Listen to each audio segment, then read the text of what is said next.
aula de hoje, 23 de setembro. Está aqui o nosso monitor Matheus, já tem um estagiário aí, né? Não sei se ele apareceu hoje aí. Mas vamos lá.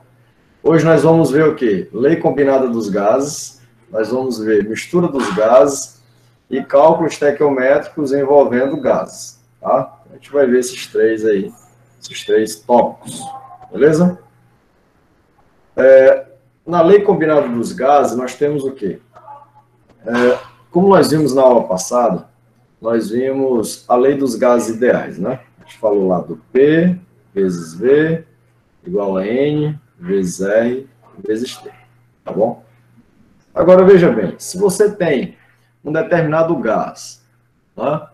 Em uma determinada condição de pressão, de volume, de temperatura, você pode muito bem, em algum momento, ter alguma dessas propriedades alteradas, ok? E se porventura, se você altera a temperatura de um determinado gás ali, com certeza as outras propriedades sentirão algum efeito também, elas irão variar, certo? Então, veja por exemplo aqui, ó. Em alguns casos, conhecemos a pressão de determinado conjunto de condições, como eu falei, e queremos saber a pressão da mesma amostra para outro conjunto de condições diferentes. Nesse caso, por exemplo, usamos a lei do gás perfeito, como é descrita a seguir. Aqui. Suponhamos que a pressão inicial é P1, temperatura inicial T1 e o volume inicial T1. Então, dividindo ambos os lados da equação, né, 1.2a, que foi apresentada, que é a lei dos gases ideais, nós vamos obter exatamente isso aqui, ó. Tá? Podemos escrever aqui. Então, P1V1 sobre T1 é igual a NR, certo? E vamos supor agora que as condições mudem para T2 e V2. E que, em virtude dessas alterações, a pressão vai mudar também para P2. Desse modo, nas novas condições, a equação 1.2a vai ficar o quê? P2, V2, T2. Como nós temos aqui, ó, NR, o que aconteceu? Nós temos a mesma constante, nós temos o mesmo gás, beleza? O que está mudando é o quê? São as condições em que esse gás está submetido. Logo, NR é igual a NR, então você terá o quê? Que P1, V1, T1 é igual a P2, V2, T2. Certo? Então, se você mudar uma determinada, vamos dizer assim, componente, né? Seja pressão ou volume, as outras também poderão sofrer uma mudança, uma variação. Tá? Então, imagina, por exemplo, como nós vimos na lei de Boyle, né? Se você aumenta a pressão, o que acontece com o volume? O volume vai diminuir. Então, se você, por exemplo, mantiver a temperatura constante, então, se você mantém a temperatura constante, variando somente a pressão, então você vai ter que T1 é igual a T2, e isso é igual a T. Então, logo, você tem, no lugar de T1, você tem um T, no lugar de T2, você tem um T. Então, esses caras vão ser suprimidos da equação. E, portanto, você passa a ter P1V1 igual a P2V2. Então, digamos que, por exemplo, você tem um gás de 10 litros, ok? A uma pressão de 1 atm, entendeu? O que vai acontecer se a pressão mudar para 2 atm? O que vai acontecer com o volume, V2? Entendeu? Aí você faz a continha. Então, aqui nós temos 1 atm. Alguém quer falar? Pode falar. Ninguém quer falar, né? Então, tá aqui. O P2, ó, vai vir para cá. Então, vai ser cancelado aqui, ó. E você vai ter 10 dividido por 2. Então, o volume 2 é igual a quanto? A 5 litros. Ok? E isso a gente viu. Lembra quando a gente falou lá da lei dos gases ideais? Né? se você dobra a pressão, você diminui pela metade o volume? A gente viu isso. E está aqui, ó, certo? Então, a lei dos gases combinados, né, a lei combinada dos gases, nos ajuda a fazer esses tipos de cálculo aqui. Ah, professor, a temperatura foi constante, mas só o que mudou foi a pressão. Então, qual será o efeito em cima do volume? Entendeu? Então, imagina, por exemplo, que um determinado caminhão sai de São Paulo com um volume de tantos litros a uma pressão de tanto, certo? Com uma temperatura de tanto. Só que quando ele chega em um determinado lugar, certo? O que aconteceu? Vamos supor que a pressão fique constante, só que agora a temperatura variou, a temperatura aumentou. Então, o que vai acontecer com o volume? Você está entendendo? Então, são situações desse tipo que você pode muito bem usar essa equação, que está melhor apresentada aqui, ó. Pode usar essa equação, e então você pode descobrir, certo? Qual será o valor do novo volume, qual será o valor da nova pressão, qual será o valor da nova temperatura, né? Desde que haja alguma componente que tenha variado. Beleza? Alguma dúvida até aqui? Tranquilo? Muito bem. Então, se não tem nenhuma dúvida, a gente prossegue e vamos ver agora isso aqui na prática, fazendo uso de uma questão. Tá bom? Então, olha só essa questão aqui. Em certo processo industrial, o nitrogênio ele é aquecido a 500 Kelvin, num vaso de volume constante. Opa, então você já sabe que o volume é constante, beleza? E ele é aquecido até 500 Kelvin. Então, uma temperatura de 500 Kelvin. Se o gás entra no vaso, olha só, se o gás entra no vaso a 100 atm e 300 Kelvin, qual a sua pressão na temperatura de trabalho, se o seu comportamento for de um gás perfeito? A questão está dizendo o seguinte, que você tem um gás, ele coloca o final no início do comando, então isso acaba atrapalhando o entendimento, né?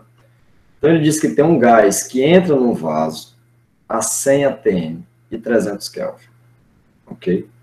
Então nós temos aqui, vamos botar aqui, vamos fazer aqui um vaso, tá? Faz um vaso aqui, pronto. Então diz que tem um gás que entra aqui, certo?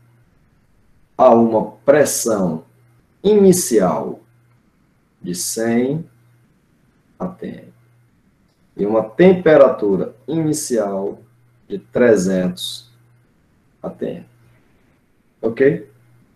E ele diz que esse gás que está entrando aqui é o gás o quê? Nitrogênio. Ok? Daí ele diz o seguinte, esse cara começa a passar por um aquecimento, certo? Começa a aquecer ele. Então, vamos colocar assim, está aquecendo esse cara, ok? Deixa eu pôr isso, pronto. Começa a aquecer ele, ok? E agora, ele está aqui, bonitinho, certo? Ele fala que o volume é constante, tá? Então, vamos dizer que aqui o volume 1 é constante, e logo o volume 2 é constante, e é igual a V1, beleza? Daí ele diz que foi aquecido até 500 Kelvin, beleza? Então nós temos uma temperatura 2 igual a quanto? 500 Kelvin, ok? E agora ele pergunta aqui, ó, qual a sua pressão na temperatura de trabalho. Que temperatura de trabalho é essa? Essa temperatura de trabalho é exatamente os 500 Kelvin que foi aquecido. Ok? Então, ele quer saber qual é a pressão 2. Ok? O gás é o mesmo.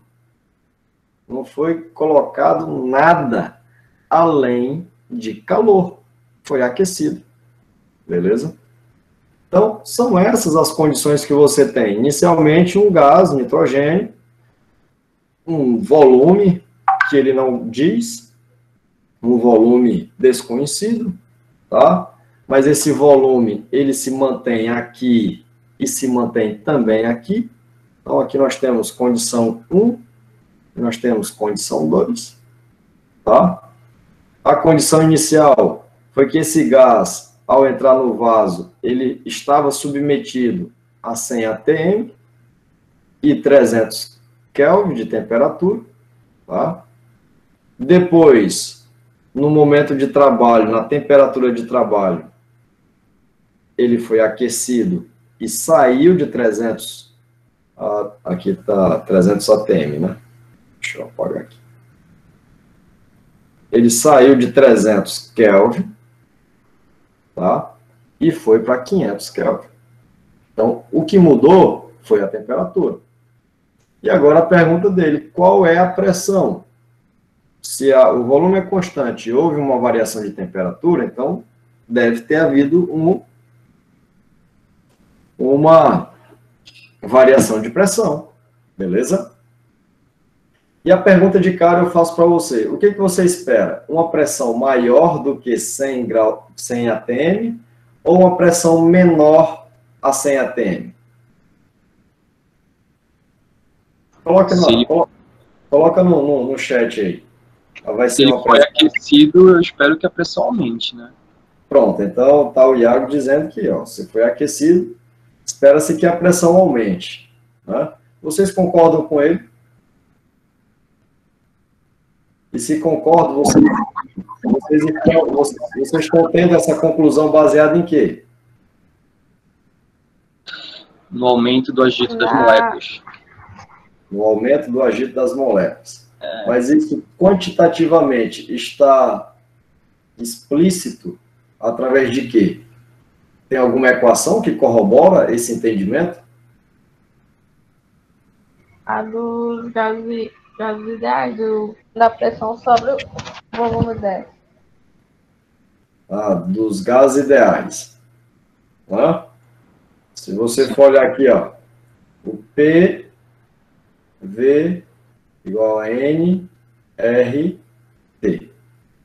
Então, quando você olha para a pressão e para o volume, ou para a pressão e temperatura, você observa que os dois estão de lados opostos à igualdade, tá vendo? Então, se eles estão de lado oposto da igualdade, significa dizer que pressão é proporcional à temperatura, ok? Logo, são grandezas proporcionais. Ou seja, se eu aumento a temperatura, é óbvio que eu estarei aumentando quem? A pressão. E aí você tem, né, lógico, que o agito das moléculas, né, a questão cinética, a questão do aumento das colisões, foram os fundamentos utilizados para você chegar, por exemplo, a um tipo de equação como essa, né? Entendeu? Então, fundamentação vem a partir da experimentação. Fundamentação teórica parte sempre da experimentação. Ok? É lógico que, às vezes, hoje em dia, através da química teórica, você consegue iniciar não pelo experimento prático, né? Você consegue fazer um experimento virtual. Você, às vezes, está fazendo um planejamento, você está verificando se é possível uma determinada reação prática, experimental, em um software, ok? Então, hoje, às vezes, você está partindo não da parte prática de fato, já usando ali os reagentes, já fazendo uma reação. Você está partindo com um lado teórico primeiro, verificando os dados termodinâmicos, verificando várias variáveis, se são favoráveis ou não a uma possível reação acontecer. Quando isso se concretiza no virtual, então já se espera que na prática presencial, de fato, a reação há de acontecer, entendeu? Mas antigamente não era assim. Antigamente, tudo que era teórico era primeiramente fundamentado em algo que aconteceu experimentalmente. Beleza? Ok? Então, logo, a partir disso aqui, a gente já pode resolver a nossa equação, nosso problema. Usando o quê? A lei dos gases, a lei combinada dos gases. P1, V1 sobre T1 igual a P2, V2, T2. Ok? Eu não preciso usar o número de mols, porque é o mesmo composto, então o N não vai aparecer na lei combinada dos gases, já que é o mesmo composto. Quando ele diz que o volume é constante, então eu posso cancelar esse volume daqui. Ó. Beleza? Cancelo esse volume daí.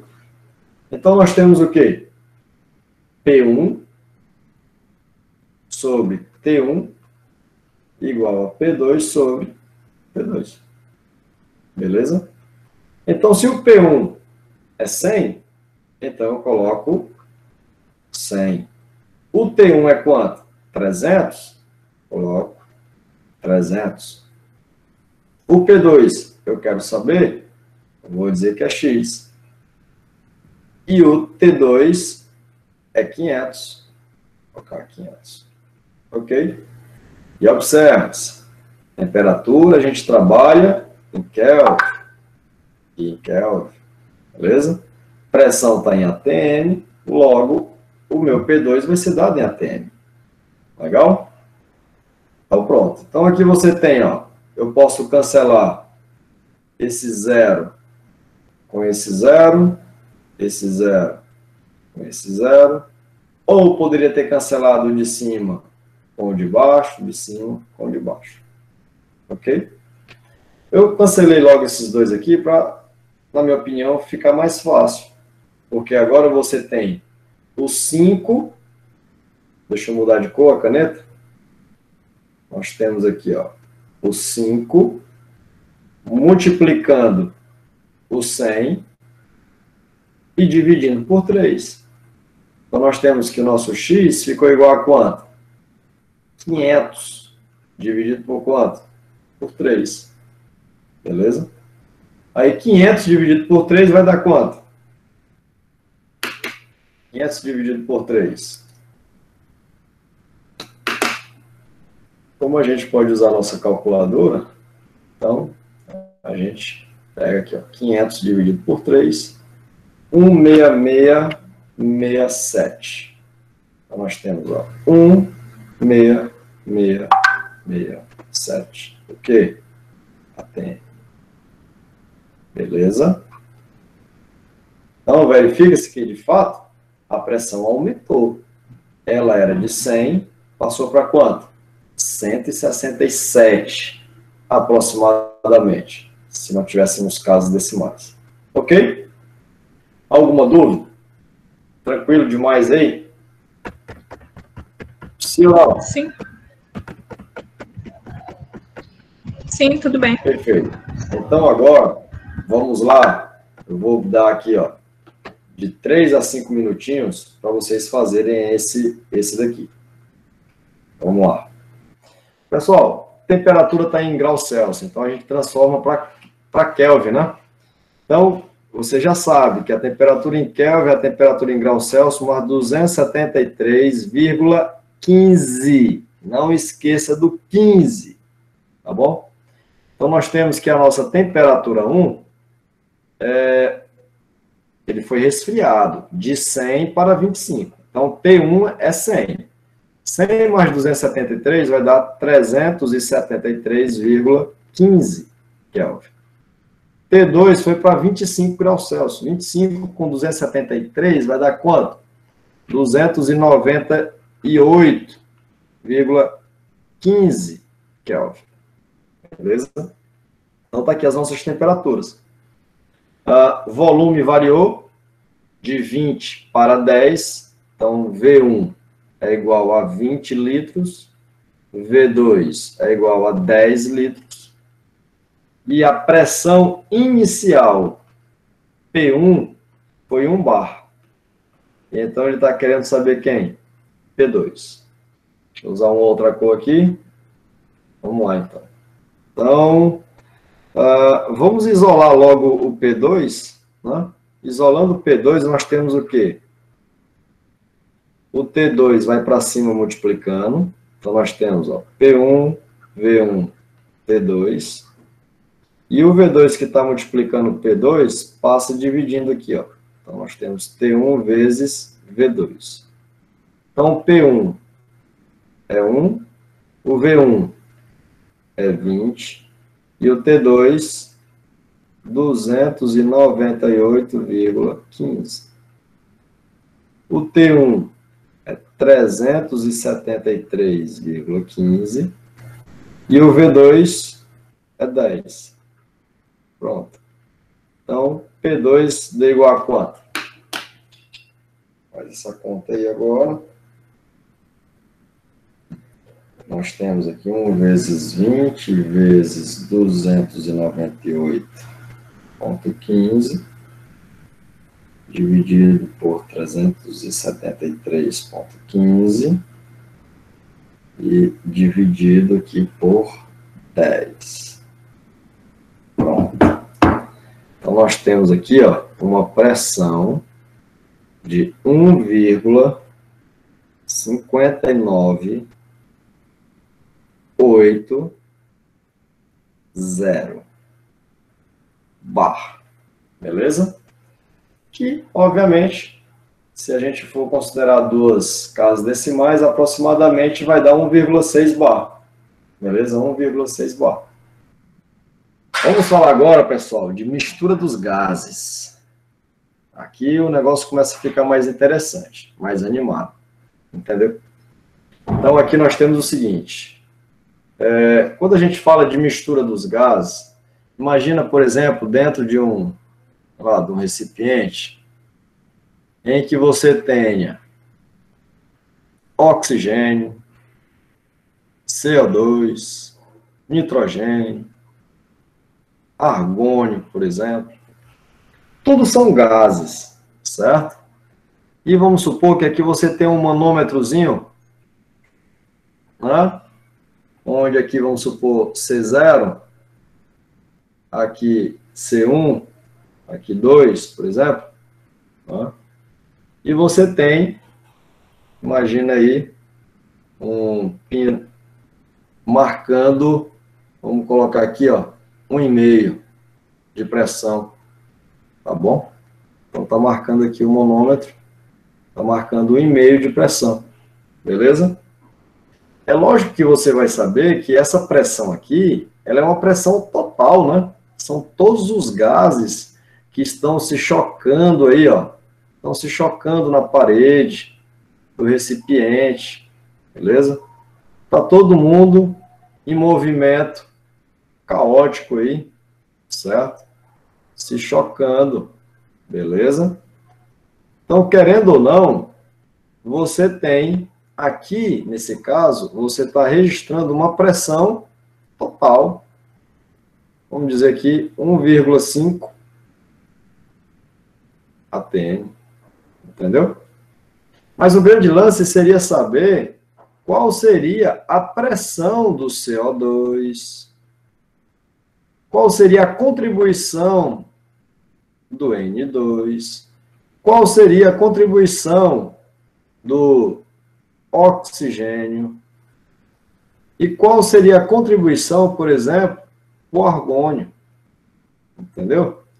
Então, quanto dessa pressão total é de cada um deles? Entendeu? Como?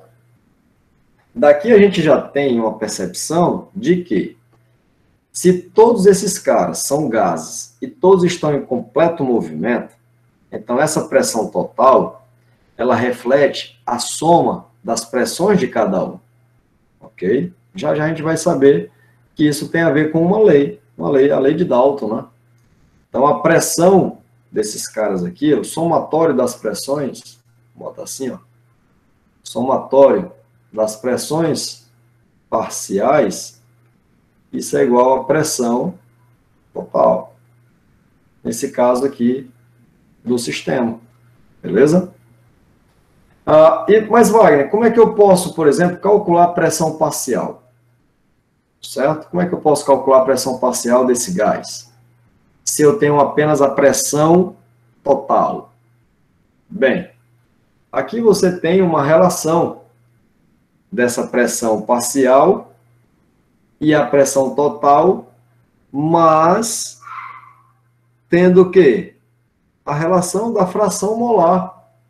Porque, veja bem, cada um desses caras aqui tem uma quantidade. Confere? Tem uma quantidade. E uma quantidade em termos de quê? De mol.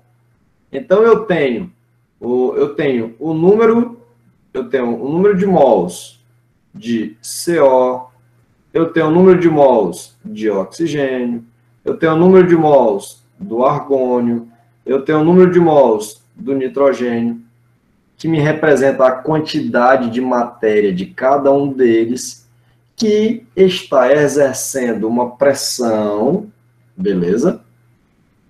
Que somando tudo, nós temos uma pressão total.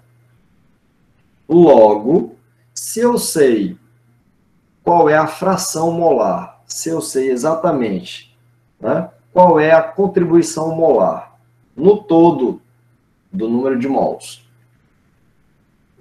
multiplicado pela pressão total, eu saberei, então, a minha pressão parcial.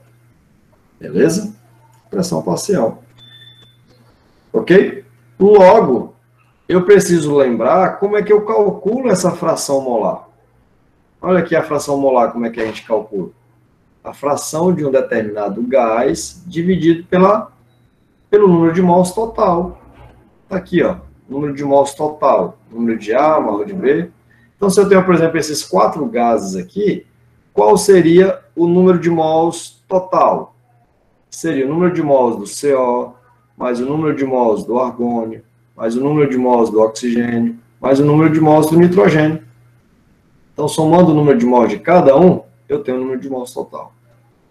E se eu quisesse, por exemplo, professor, saber a fração molar do oxigênio, seria o número de mols do oxigênio dividido pelo quê? Pelo número de mols total. Então, se você tem isso aqui, você pode agora descobrir a pressão do oxigênio, que vai ser o quê? O número de mols do oxigênio pelo número de mols total, multiplicado pela pressão total. E você precisa lembrar que o número de mols é igual a massa dividido pela massa molar. Ok? Então, dessa incógnita número de mols, você já conhece a massa molar. Então, você precisa saber dessa massa. Essa massa, normalmente, ela pode aparecer como porcentagem. E aí a gente vai ver como é que transforma essa porcentagem para massa. Beleza? No entanto, é importante lembrar que a fração molar do gás oxigênio é o número de mols do oxigênio pelo número de mols total. O número de mols total é o número de mols de todos os gases que compõem o gás do sistema. Beleza? Então, por exemplo, o ar atmosférico. Bem, o ar atmosférico tem vários gases. Entendeu? Então, para um determinado sistema de mistura, né? Mistura de gases, Então, vai te dizer quais são os gases que estão se misturando, entendeu? Normalmente, ele vai te dar uma porcentagem de cada gás que está lá no sistema. Por essa porcentagem, você consegue tirar a massa, consegue transformar em massa, entendeu? E quando você transforma em massa, com a massa molar, você acha o mol. E quando você acha o mol, você encontra a fração molar. Se você encontra a fração molar e você tem a pressão total, então já era, você encontra a pressão do gás desejado. Ok? Alguma dúvida nesse slide aqui? Tranquilo, né? Então, esse assunto de fração molar, normalmente você vê onde? Você vê lá no ensino médio, no segundo ano, quando está se tratando de soluções. Beleza? Lá você vê fração molar. Ok? Ah, professor, e uma outra forma que eu poderia calcular a pressão parcial de um gás? É só usando a fração molar? Não. Você também pode usar a lei dos gases ideais.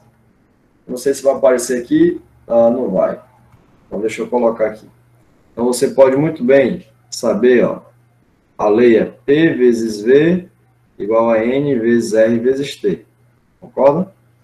Então, se você quer saber qual é a pressão do gás oxigênio, então você deve saber qual é o volume, o número de mols vai ser o número de mol de quem? Do oxigênio, vezes R vezes T.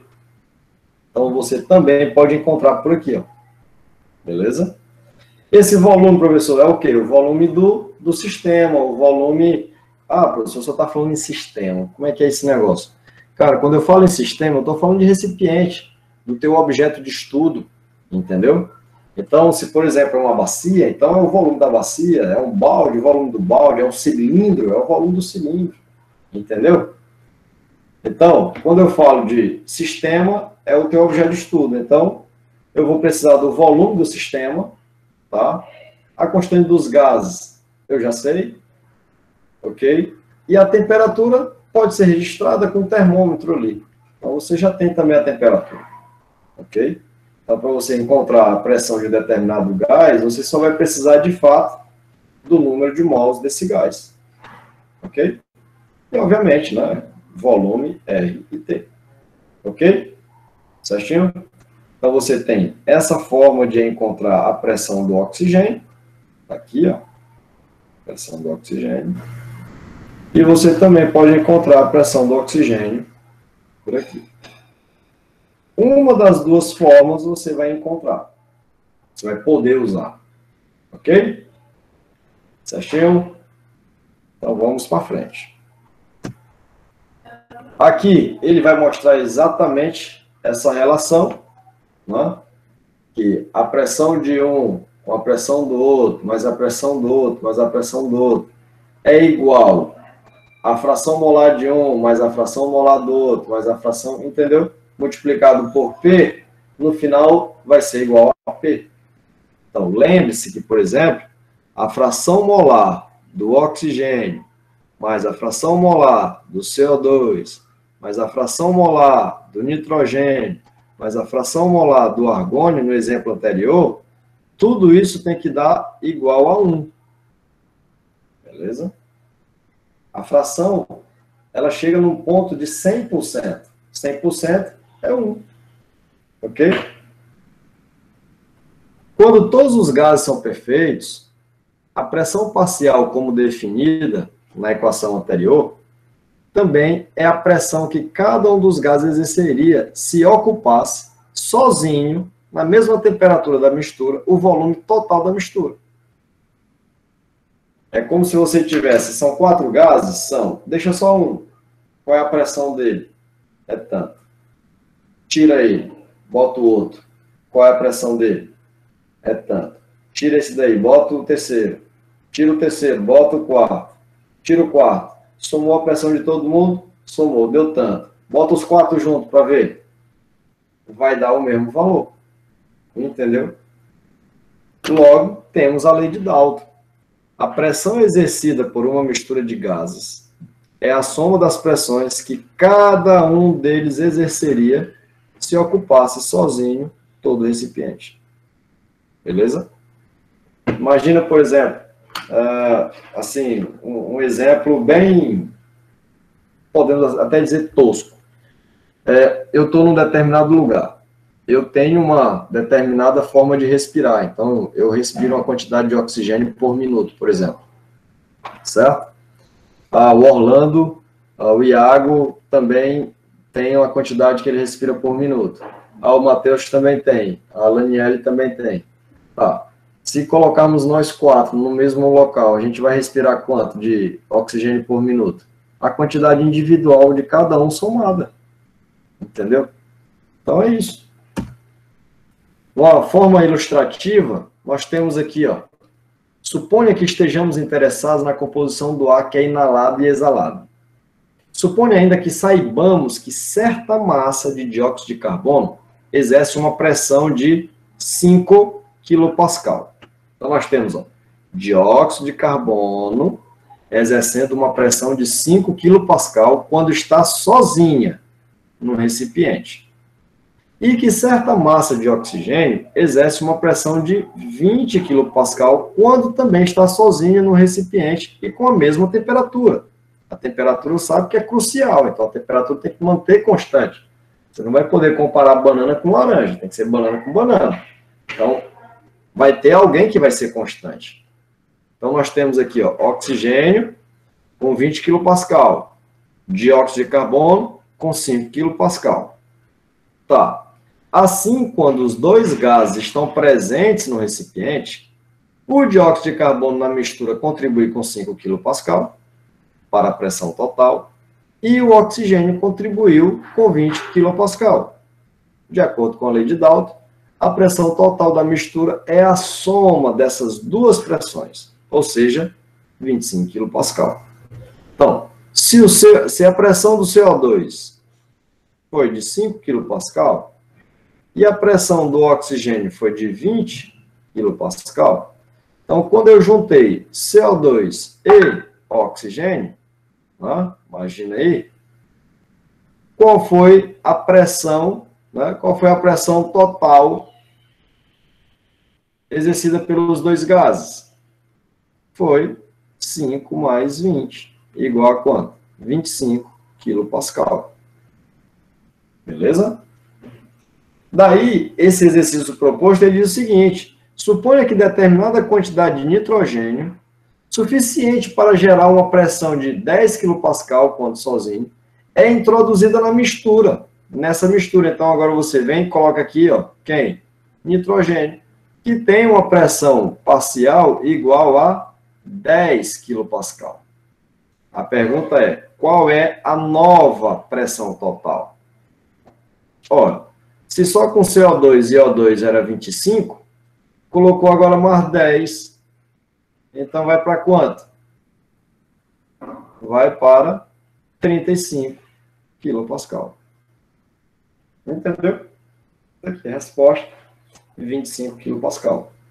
É óbvio, entendeu? Então, por enquanto, é isso que a gente precisa entender de mistura de gases. Não tem nada de misterioso aí, tá? O importante é você conhecer essas duas equações, tá?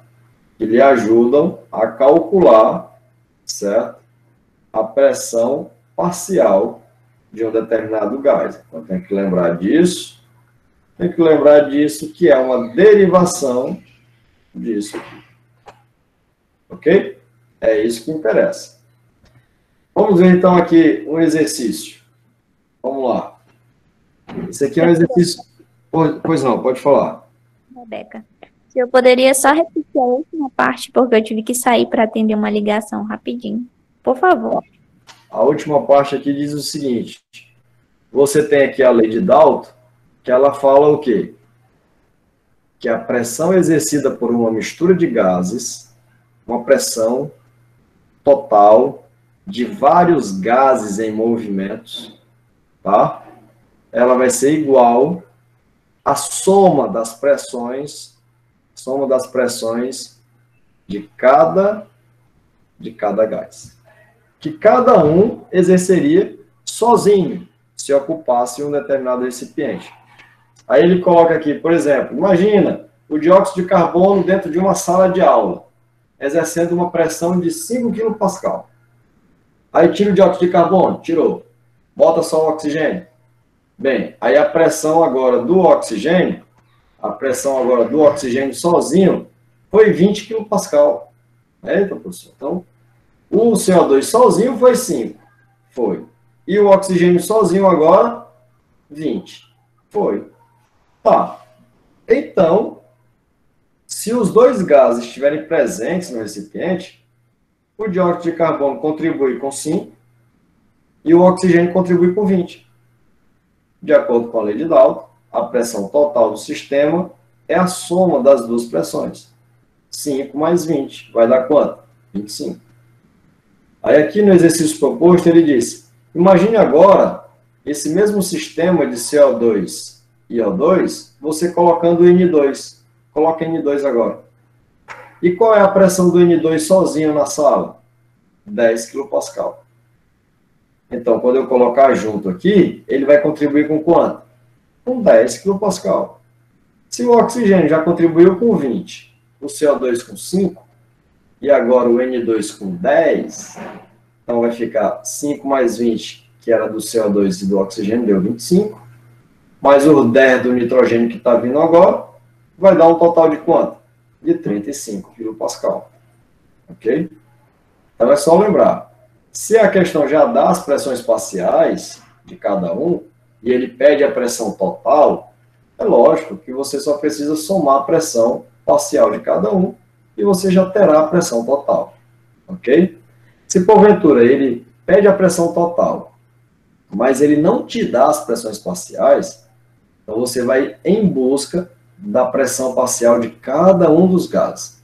De que forma, professor? Usando aquela equação em que a pressão de um determinado gás é igual à fração molar dele vezes a pressão total, né? E a lei dos gases ideais. A pressão de um determinado gás vezes o volume total do sistema é igual ao número de mols, tá aqui, né? Vou só repetindo aqui, ó, o número de mols do determinado gás vezes a constante vezes a temperatura. Ok? Ah, eu quero encontrar minha pressão em bar. Então eu tenho que usar uma constante que esteja em bar. Ah, eu quero que minha pressão seja em quilopascal. Então eu tenho que usar a minha constante em quilopascal. Ok? Então é isso aí. Agora nós temos esse exercício aqui, ó. Esse exemplo. Tá? Então acompanhe comigo aí, ó. Esse é resolvido. Depois vai ter um para você fazer. Tá?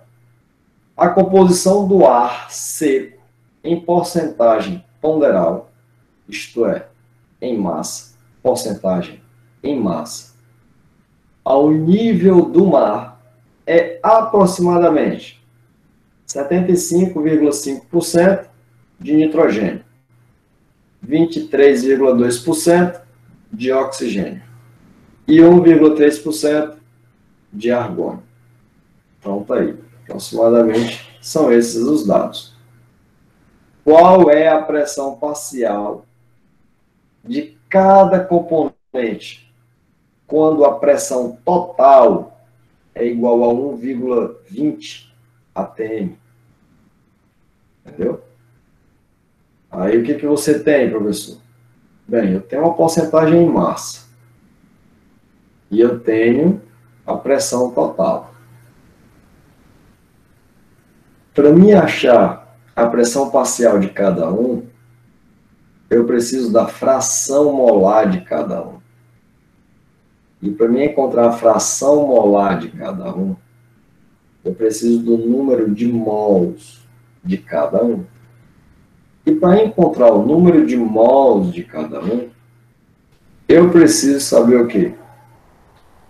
A massa e a massa molar de cada um. Então é isso.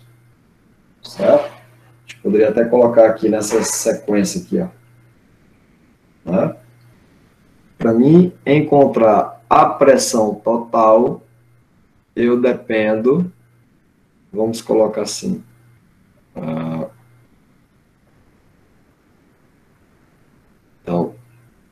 para mim encontrar a pressão total, eu dependo das pressões parciais.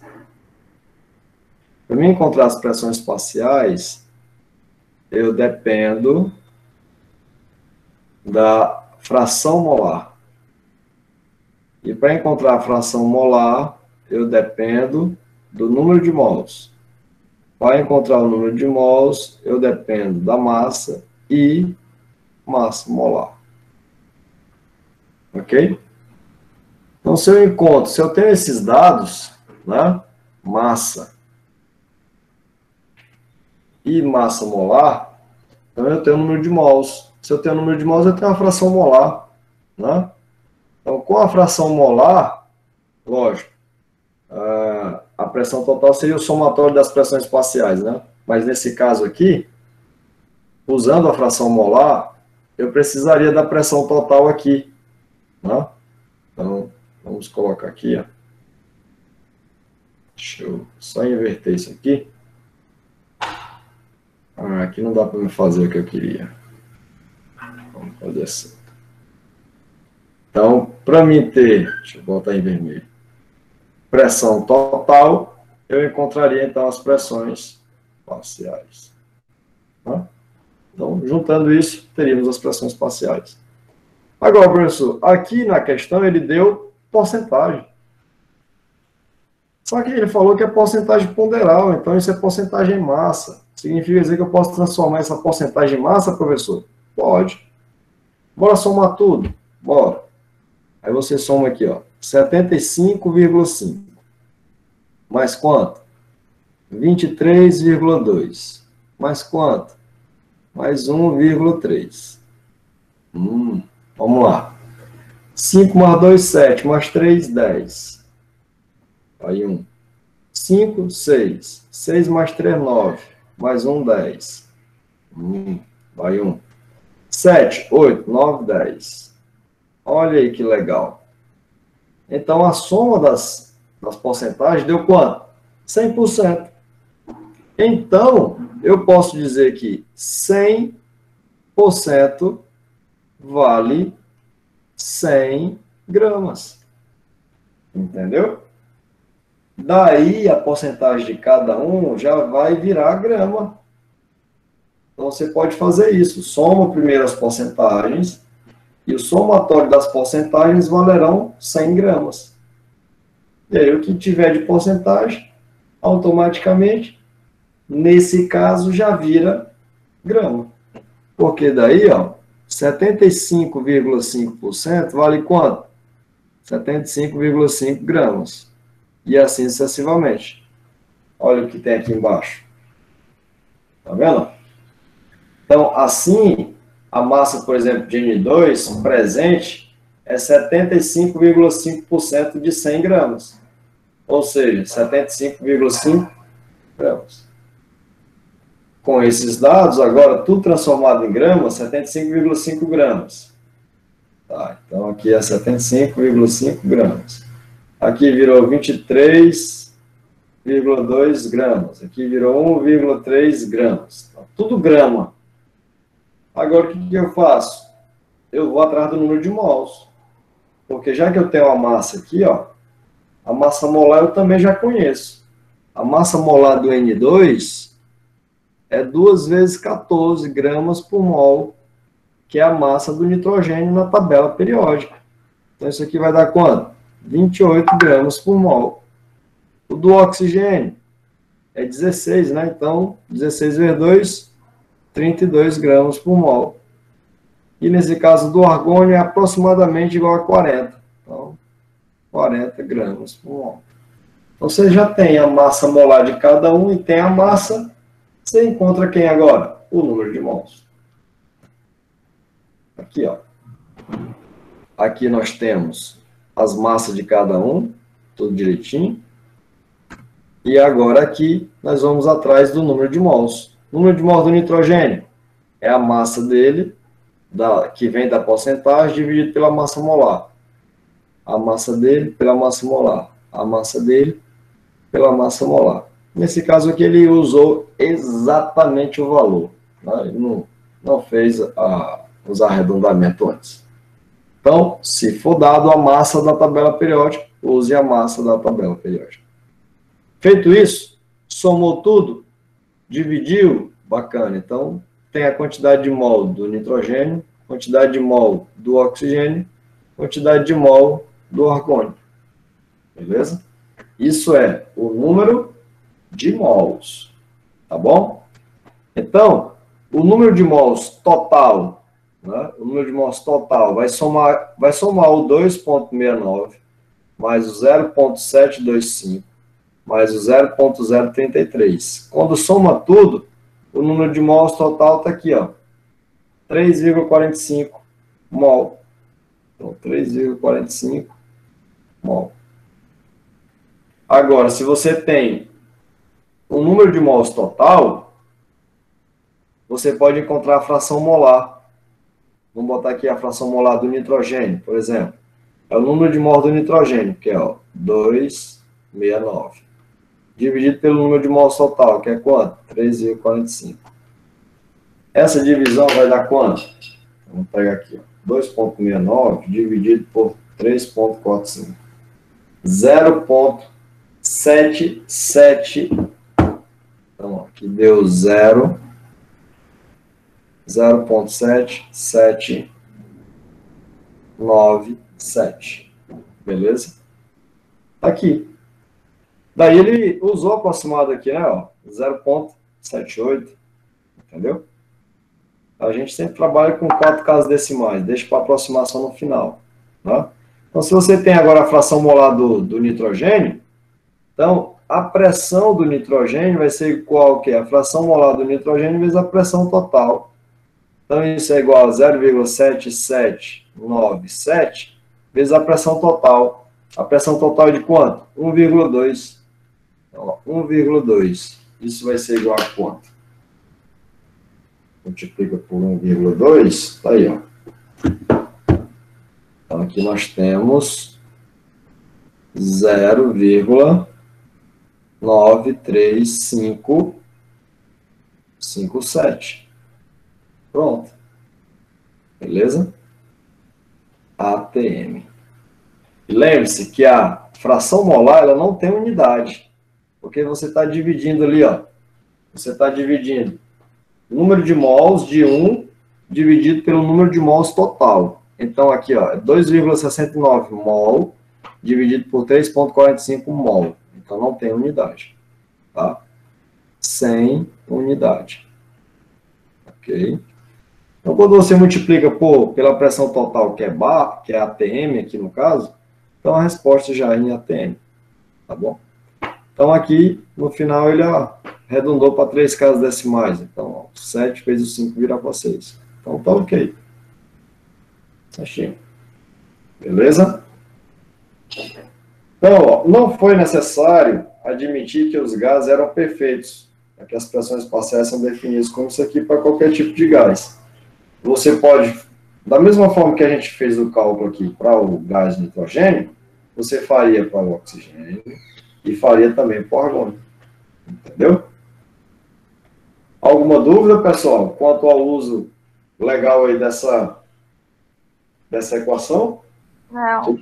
Tudo certo, né?